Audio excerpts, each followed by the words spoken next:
Hello everyone, I am Damayanti. Welcome to my YouTube channel. एवं मु आलोचना करी +3 थर्ड सेमिस्टर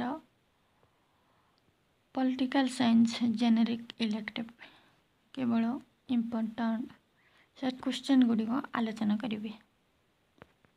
एग्जाम रे पढ़ला भली इम्पोर्टाट सर्ट क्वेश्चन गुड़ी केवल आलोचना करी। जे कौनसी निष्पत्ति को कार्यकारी करिबा किंबा न करिबा प्रक्रिया को डैश कहा जाए शासन।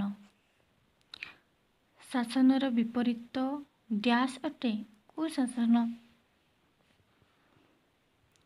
शासन सरकार को डैश दिग को दर्शाई थाए कार्यात्मक। शासन डैश ठार व्यापक सरकार। डैश एक राजनैतिक संवैधानिक संगठन अनुष्ठान सरकार। परोक्ष गणतंत्र होउची डैश शासन प्रतिनिधिमूलक। सरकार शासन व्यवस्था द्वारा डैश समस्या समाधान हुए शासन। जगतीकरण को मध्य डैश कहा जाए नूतन उदारवाद। दशकर शेष भागरे जगतीकरण सिद्धांतर विकास होइथिला डैश रे 1980। जगतीकरण फलरे जातीय राष्ट्र स्थान रे डैश स्थान रे प्रभावशाली होइथिला बहुराष्ट्रीय। जनसाधारण घरोई अनुष्ठान नागरिक समाज। जगतीकरण समग्र देश को गोटे डैश रे परिणत करिछि विश्वग्राम।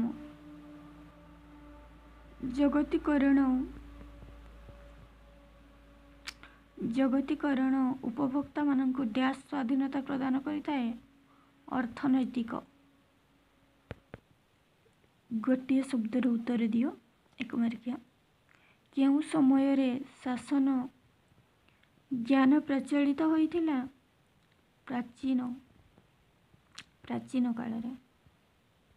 किए शासन को एक नूतन दिशा और शक्ति प्रदान करिथिले हैमिल्टन। जगतीकरण प्रथम प्रक्रिया हैला उदारीकरण।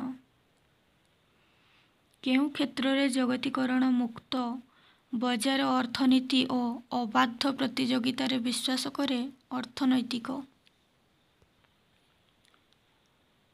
कौन कहले परिवार अणानुष्ठानिक अनुष्ठान और स्वेच्छाकृत अनुष्ठान बुझाए बहुलवादी।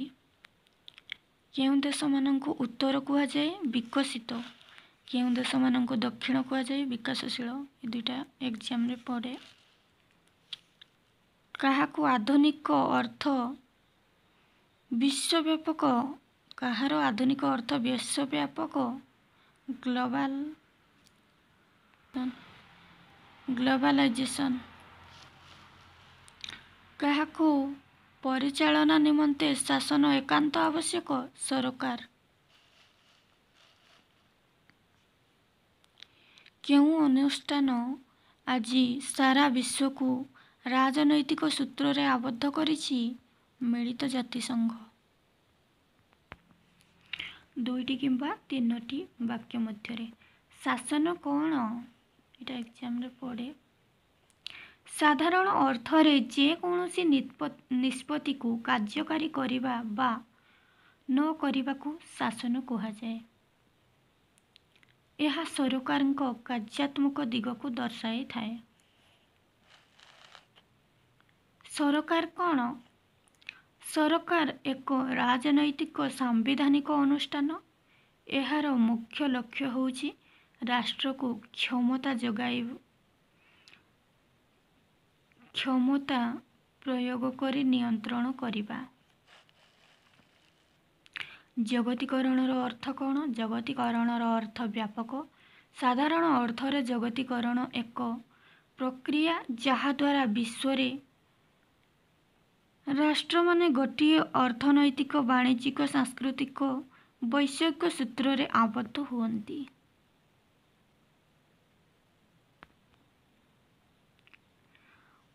उदारीकरण कौन? जगतीकरण प्रथम प्रक्रिया होची उदारीकरण।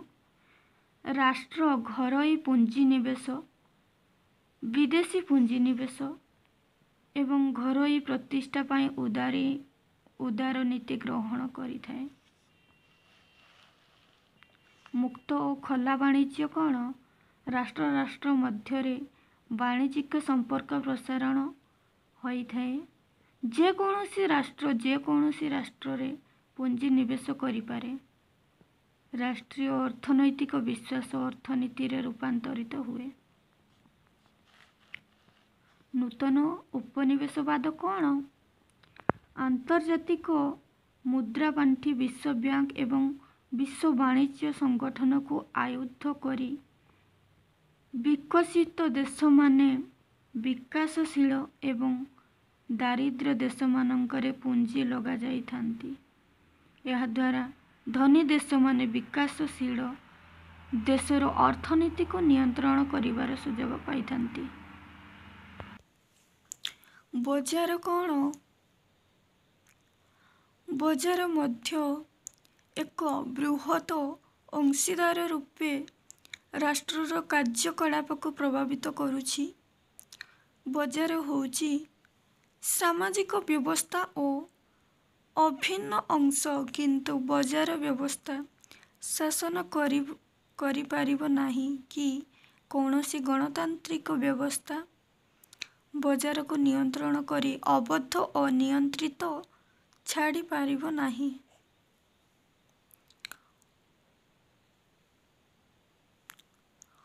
अर्थनैतिक जगतीकरण कौन?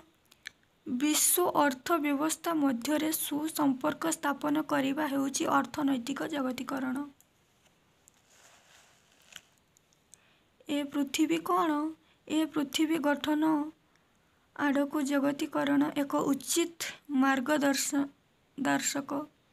देश देश मध्य थिबा प्रतिबंधक और नियंत्रण को उच्छेद द्वारा विश्व संहति और संपर्कर सेतु दृढ़ होइछि। स्थिर देश कौन? जेउ देश रे आर्थिक परिवर्तनर सुयोग नाही, मुंड पिछा आय कम, निवेशकों पाई कौनसी आकर्षण नाही, शासन रे गंभीर समस्या अछि, आईन शासन रे अभाव अछि, एही देश को स्थिर देश कहुए। यूनिट 2 उत्तम शासन। सरकार परिचालनार उत्तम शासन को डैश कुहाଯାଏ? सुशासन। शासन शब्द रे उत्तम उपसर्गर व्यवहार कले ताहा डैश शासन को जन्म दिए? उत्तम शासन। उत्तम उपसर्गर अर्थ मंगलकारी। सुशासनर विपरीत डैश अटे? कुशासन। सुशासन एक डैश चिंताधारा वास्तववादी। सुशासन फल सफलता एक डैश कार्य द्विपाक्षिक कार्य। विकास को मापिबा पाई डैश विकास प्रयोग करा जाए? मानव। अनुमोदित विश्व समाज एक डैश समाज व्यवस्था कल्पित। डैश मानंकु नेओ माल्थुसियान कुहाଯାଏ? परिवेशविद और संरक्षणवादी। सुंदरलाल बहुगुणा डैश आंदोलनर मुख्य पुरोधा? चिपको। एग्जाम रे पड़े। परिवेश हिसाब पत्र एक मौलिक डैश उपाय परिचालनागत। डैश हेउछि तथ्य संग्रह करिवार एक अपरिहार्य अंश। Remote sensing. आम सामूहिक भविष्यत रे सन्निवेशित डैश र संख्या उल्लेखयोग्य। अव्याहत विकास। केउ शासन परिचालना परिचयक हेउछि उत्तम फलप्रद? उत्तम फलाफल। उत्तम। केउ शासन आईन शासन प्रसार करिथाए? सुशासन।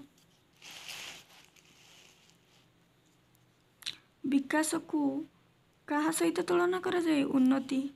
विकासर सबुठारु महत्वपूर्ण दिग कौन अर्थनैतिक विकास। सामाजिक विकास कहले समाजर क्या बुझाए सामूहिक प्रगति। यहाँ एग्जाम रे पड़े। जड़ वस्तु बा भौतिक उपादान को नहीं क्यों परिवेश सृष्टि अजैविक। यहाँ ईवीएस रे मध्य थिला।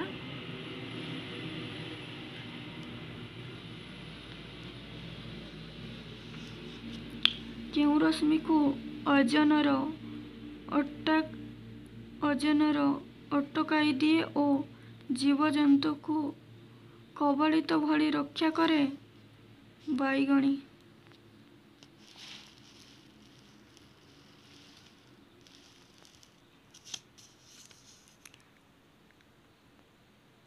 जल पूरित जमीरू क्यों बाष्प निर्गत होई पृथ्वी पृष्ठ को उत्तप्त करिछि मिथेन।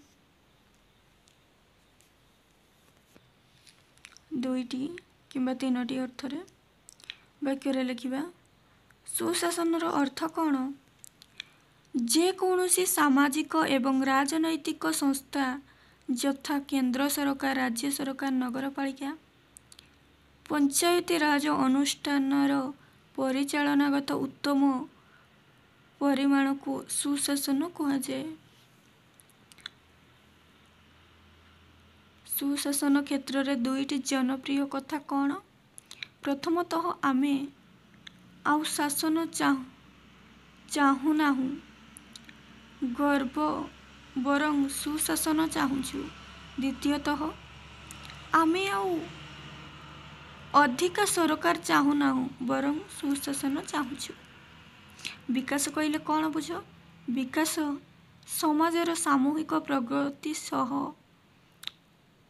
उन्नत मानर जीवन शैली सामाजिक आर्थिक और राजनैतिक कार्य को अंतर्भुक्त करे। सामाजिक विकास कौन। सामाजिक विकास समाजर सामूहिक प्रगति को बुझाए। यह आधुनिकता धर्मनिरपेक्ष और वैज्ञानिक दृष्टिभंगी संप्रसारण सह संश्लिष्ट।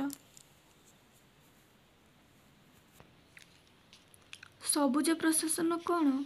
सबुज प्रशासन रे परिवेशर सुरक्षा को गुरुत्व दिया जाई नीति नियम को प्रस्तुत करा जाइछि। अजैविक परिवेश कौन। जड़ वस्तु बा भौतिक उपादान को नहीं जो परिवेश सृष्टि ताको अजैविक परिवेश। यहाँ मध्य ईवीएस रे थिला।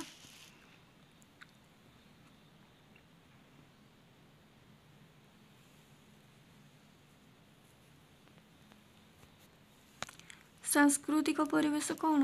सांस्कृतिक परिवेश कहले जनसंख्या और जनबसति एवं राजनैतिक तथा सामाजिक अनुष्ठान बा संगठन को बुझाए। प्राकृतिक परिवेश मध्य मनुष्य निजर सुख समृद्धि पाई ताहार ज्ञान और कारीगरी कौशल बलरे केतेक परिवर्तन आनी पारंती। तेणु यूनिट 3 स्थानीय शासन। स्थानीय बा स्वायत्त शासन व्यवस्था को डैश गणतंत्र कहुए तृणमूल। आम संविधान रे राष्ट्र निर्देशक नीति रो धारा डैश अनुजाई ग्राम पंचायत गठन पाई व्यवस्था होईछि 40। ग्रामांचल स्वायत्त शासन अन्य नाम होछि पंचायत राज। 1952 मसीहा अक्टोबर 2 तारिख डैश योजना शुभारंभ होइतिला समुदाय विकास डैश कमिटी दुई स्तरीय व्यवस्था सपक्षरे सुपारिश करिथिला अशोक मेहता कमिटी। एटा एग्जाम रे पड़े।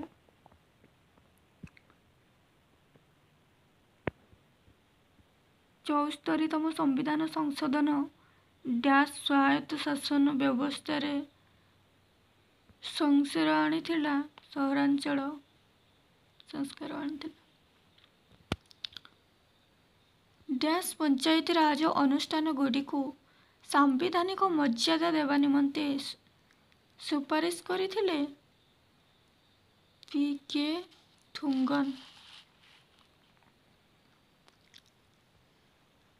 ଗଣତାନ୍ତ୍ରିକ ବିକେନ୍ଦ୍ରୀକରଣ ବ୍ୟବସ୍ଥାରେ ଡ୍ୟାସ୍ ସର୍ବନିମ୍ନ ସ୍ତର ଅଟେ? ଗ୍ରାମ ପଞ୍ଚାୟତ। ଏଇଟା ଏକ୍ଜାମରେ ପଡ଼େ। ଓଡ଼ିଶାରେ ଗୋଟିଏ ଗ୍ରାମ ପଞ୍ଚାୟତରେ ସର୍ବାଧିକ ଡ୍ୟାସ୍ଟି ୱାର୍ଡ ରହିପାରେ? 25। ଓଡ଼ିଶାର ବର୍ତ୍ତମାନ ଡ୍ୟାସ୍ଟି ପଞ୍ଚାୟତ ସମିତି ଅଛି? 314। ଏଇଟା ବି ମଧ୍ୟ ଏକ୍ଜାମରେ ପଡ଼େ। ପଞ୍ଚାୟତ ସମିତିର ମୁଖ୍ୟ ହେଉଛନ୍ତି ଅଧ୍ୟକ୍ଷ। ଜିଲ୍ଲାର ଡ୍ୟାସ୍ ଜିଲ୍ଲା ପରିଷଦ ମୁଖ୍ୟ କାର୍ଯ୍ୟନିର୍ବାହୀ ଅଧିକାରୀ ଜିଲ୍ଲାପାଳ। ପ୍ରକୃତରେ ଗ୍ରାମ ପଞ୍ଚାୟତ ପ୍ରାଣକେନ୍ଦ୍ର ହେଉଛି ଗ୍ରାମସଭା। ଛୋଟ ସହରମାନଙ୍କରେ ଡ୍ୟାସ୍ ଗଠନ କରାଯାଏ ପୌର ପରିଷଦ। ବଡ଼ ବଡ଼ ସହରମାନଙ୍କରେ ଡ୍ୟାସ୍ ଗଠନ କରାଯାଏ ନଗର ନିଗମ। ମହାନିଗମର ଅଧ୍ୟକ୍ଷକୁ ଡ୍ୟାସ୍ କୁହାଯାଏ ମେୟର। ଗୋଟିଏ ଶବ୍ଦରେ ଉତ୍ତର। ବର୍ତ୍ତମାନ ଓଡ଼ିଶାରେ କେତୋଟି ନଗରପାଳିକା ଅଛି?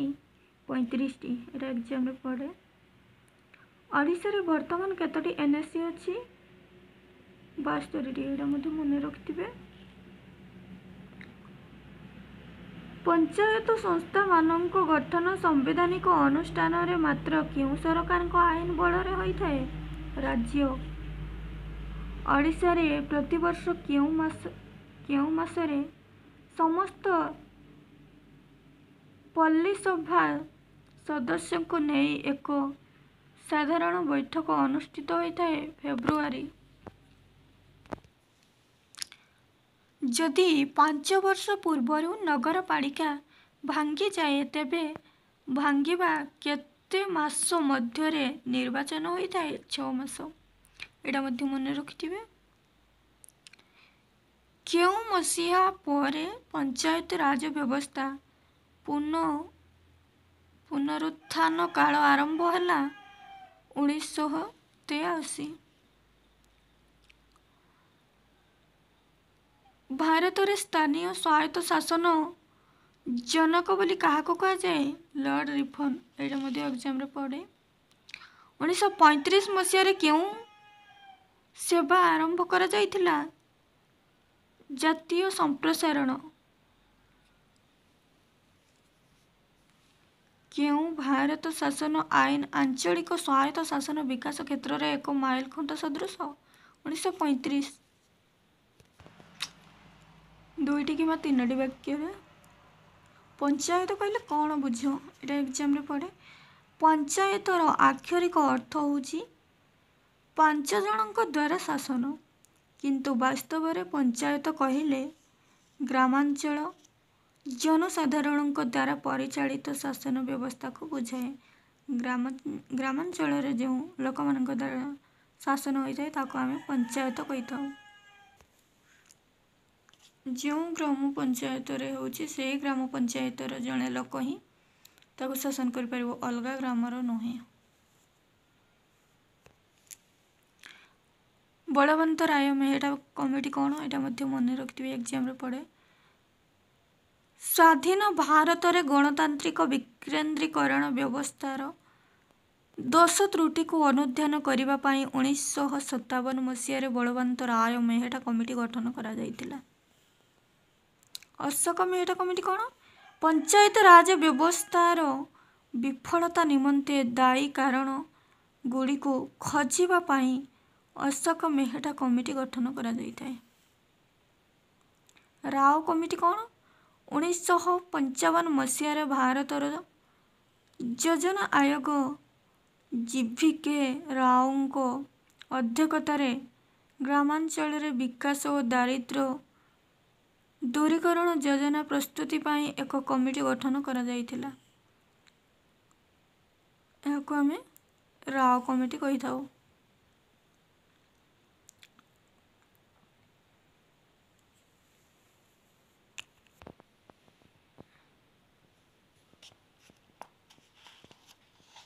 ପଲ୍ଲୀ ସଭା କ'ଣ? ଏକ୍ଜାମ୍ରେ ପଡ଼େ। ପ୍ରତ୍ୟେକ ୱାର୍ଡ଼ରେ ଭୋଟ ଅଧିକାର ପ୍ରାପ୍ତ ନାଗରିକମାନଙ୍କୁ ନେଇ ପଲ୍ଲୀ ସଭା ଗଠିତ। ପ୍ରତ୍ୟେକ ୱାର୍ଡ଼ରେ ଯେଉଁ ଭୋଟରମାନେ ଥାଆନ୍ତି ତାକୁ ନେଇକି ପଲ୍ଲୀ ସଭା ଗଠିତ। ପଲ୍ଲୀ ସଭା ବୈଠକ ସେହି ୱାର୍ଡ଼ର ଉନ୍ନୟନମୂଳକ କାର୍ଯ୍ୟ ବିଷୟରେ ଆଲୋଚନା କରିଥାଏ। ଗ୍ରାମସଭା କ'ଣ? ଏଇଟା ମଧ୍ୟ ଏକ୍ଜାମ୍ରେ ପଡ଼େ। ପଲ୍ଲୀ ସଭାମାନଙ୍କର ସଭ୍ୟମାନଙ୍କୁ ନେଇ ଗ୍ରାମସଭା ଗଠିତ। ପଲ୍ଲୀ ସଭାରେ ଯେଉଁ ସଭ୍ୟମାନେ ଥାଆନ୍ତି ତାକୁ ନେଇକି ଗ୍ରାମସଭା ଗଠିତ। ଗ୍ରାମ ପଞ୍ଚାୟତ କ'ଣ? ଗ୍ରାମ ପଞ୍ଚାୟତ ଗ୍ରାମ ଶାସନର କାର୍ଯ୍ୟପାଳିକା।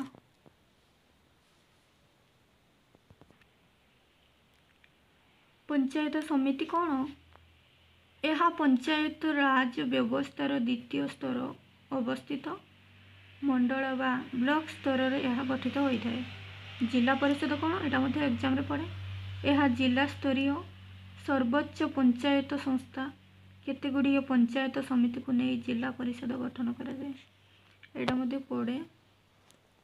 ନଗର ନିଗମ କ'ଣ? ସହରାଞ୍ଚଳ ଶୀର୍ଷ ସ୍ୱାୟତ୍ତ ଶାସନ ହେଉଛି ନଗର ନିଗମ। ନଗରପାଳିକା କ'ଣ? ଓଡ଼ିଶାର ଯେଉଁ ସହରରେ 25,000 କିମ୍ବା ତହିଁରୁ ଅଧିକ ଲୋକ ବସବାସ କରନ୍ତି ସେହି ସହରରେ ନଗରପାଳିକା ସ୍ଥାପିତ ହୋଇଥାଏ। ବିଜ୍ଞାପିତ ଅଞ୍ଚଳ କ'ଣ? ଛୋଟ ସହରରେ ବିଜ୍ଞାପିତ ଅଞ୍ଚଳ ପରିଷଦ କାମ କରିଥାଏ।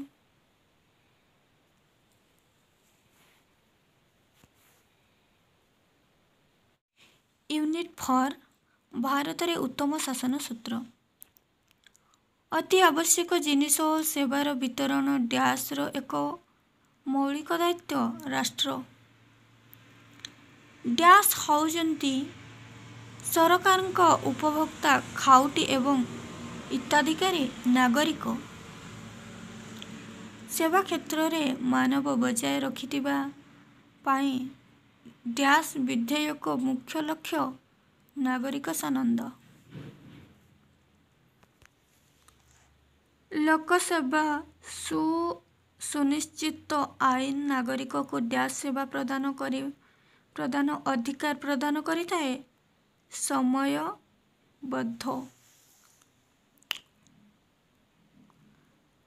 ପ୍ରତ୍ୟେକ ସରକାରୀ ଅନୁଷ୍ଠାନ ନିଜର ଡ୍ୟାସ୍ ପ୍ରସ୍ତୁତ କରିବେ। ନାଗରିକ ସନନ୍ଦ। ସୂଚନା ଅଧିକାର ଆଇନ ପ୍ରଥମେ ଡ୍ୟାସ୍ରେ ପ୍ରଣୀତ ହୋଇଥାଏ। ସ୍ୱିଡେନ୍। ଡ୍ୟାସ୍ ଆଇନରେ ସରକାରୀ ତଥ୍ୟ ଦେବାରେ ବାରଣ କରାଯାଇଛି। ସରକାରୀ ଗୋପନୀୟତା। କେତେକ ରାଜ୍ୟ ବା ବର୍ଷରୁ ଅଧିକ ପୁରୁଣା ତଥ୍ୟ ପ୍ରଦାନ କଟକଣା ଜାରି କରିଛନ୍ତି। 20 ନାଗରିକ ସନନ୍ଦ ଡ୍ୟାସ୍ ଭାବରେ ଲାଗୁ କରାଯାଇପାରେ। ଆଇନଗତ। ଶାସନ ମଧ୍ୟରେ ଡ୍ୟାସ୍ ଶାସନ ଲକ୍ଷ୍ୟ ହାସଲ କରିଥାଏ। ସ୍ମାର୍ଟ। ଏଇଟା ଏକ୍ଜାମ୍ରେ ପଡ଼େ। ଡିଜିଟାଲ ଇଣ୍ଡିଆନ ପଞ୍ଚମ ସ୍ତମ୍ଭ ହେଉଛି କ୍ରାନ୍ତି। ଡ୍ୟାସ୍ ବ୍ୟବସ୍ଥା 1908ରେ ଲଣ୍ଡନ ଦ୍ୱାରା ସୂତ୍ରପାତ ହୋଇଥିଲା। ନିଗମ। ରାଷ୍ଟ୍ରୀୟ ନିଗମମାନଙ୍କର ସେବାମୂଳକ ଜନପ୍ରିୟ ନୀତି ଅଟେ। ଡ୍ୟାସ୍ ମିଳିତ ସାମାଜିକ ଦାୟିତ୍ୱ। ଡ୍ୟାସ୍ ନାଗରିକ ଅଧିକାର ସନନ୍ଦ ପ୍ରଣୟନ କରିଥାଏ। ଜନ୍ ମେଜର। ଏଇଟା ମଧ୍ୟ ପଡ଼େ। ବ୍ୟକ୍ତିର ଜୀବନ ଓ ସ୍ୱତନ୍ତ୍ରତା ସମ୍ପର୍କୀୟ ସୂଚନା ଡ୍ୟାସ୍ ଘଣ୍ଟା ମଧ୍ୟରେ ଦିଆଯିବାର ବ୍ୟବସ୍ଥା ରହିଛି। 24 ଘଣ୍ଟା।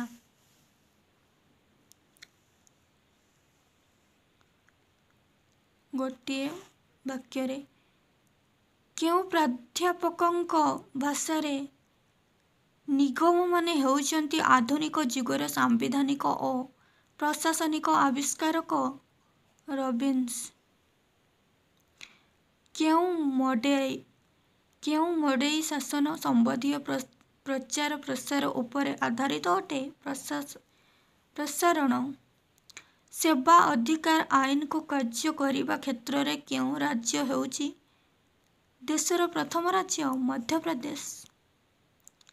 लोक सेवा अधिकार आईन अनुसार भारतर एक क्यों आईन अटे वैधानिक। अधिकांश राज्य रे सेवा जगाइबारे विफल होउथिबा अधिकारी को दैनंदिन केते टंका पर्यंत जरिमाना धार्य करा जाए 250। आवेदन करिवार केते दिन मध्यरे आवेदनकारी को सूचना जगाई दिया जाए 30 दिन। एटा मते एग्जाम रे पड़े। केते दिन मध्यरे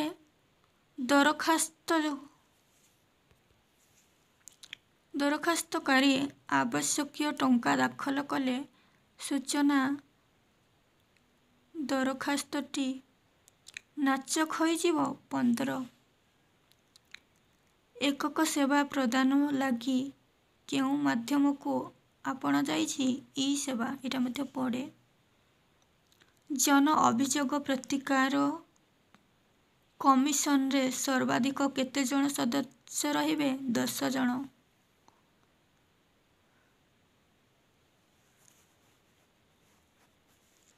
सूचना और जोगाजोग उपकरणर व्यवहार करी सरकार को आधुनिकीकरण करिवार एक प्रक्रिया होउछि ई सरकार। 2टी किंबा 3टी वाक्य रे क्षुद्र। सूचनार अर्थ कौन? सूचनार अर्थ सरकार को कार्य संबंधी तथ्य और सूचना को बुझाए। सूचना अधिकार कौन? सूचना अधिकार अर्थ है जे कौनसी जनकर्तृपक्षों अधिकार रे अथवा नियंत्रण रे थिबा कार्यालय सूचना बा तथ्य जानिबार अधिकार।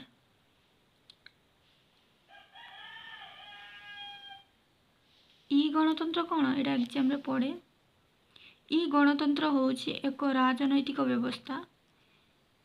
एही व्यवस्था रे सरकार एवं नागरिक मानक मध्य समस्त प्रकारर संपर्क सूचना और जोगाजोग प्रजुक्ति विद्या माध्यम रे संगठित हुए। ई शासन का कह जाए एटा मध्य पड़े। शासन व्यवस्था प्रक्रिया को इंटरनेट ऑनलाइन ईमेल आदि माध्यम रे जनसाधारण निकट रे पहुंचाइबा को ई शासन कह जाए। ई सरकार कौन? सूचना और जोगाजोग उपकरण व्यवहार करी सरकार को आधुनिकीकरण करिवार एक प्रक्रिया होउछि ई सरकार। नागरिक सनद कौन? नागरिक सनद नागरिक सुविधा नागरिक पत्र अधिकार पत्र इत्यादि नाम रे मध्य जाना जाए।